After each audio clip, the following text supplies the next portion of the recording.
Did you know that your favorite crispy fries or golden brown potato chips might contain a hidden health risk? It all starts with what's naturally inside a potato, reducing sugars and amino acids. Potatoes contain small amounts of reducing sugars like glucose and fructose. These sugars are perfectly natural and harmless, until you apply high heat.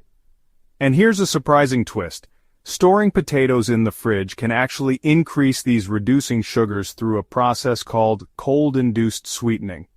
So, refrigerating your potatoes may do more harm than good. But there's more to the story. Potatoes also contain amino acids, including one called asparagine. When reducing sugars and asparagine meet under high heat, like in frying or baking, a chemical reaction called the Maillard reaction takes place.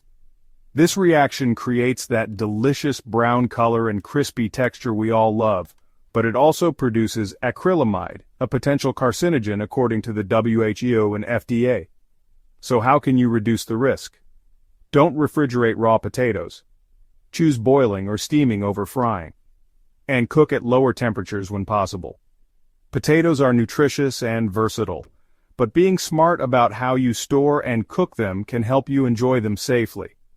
So, the next time you're craving crispy fries, remember, a little knowledge goes a long way in protecting your health.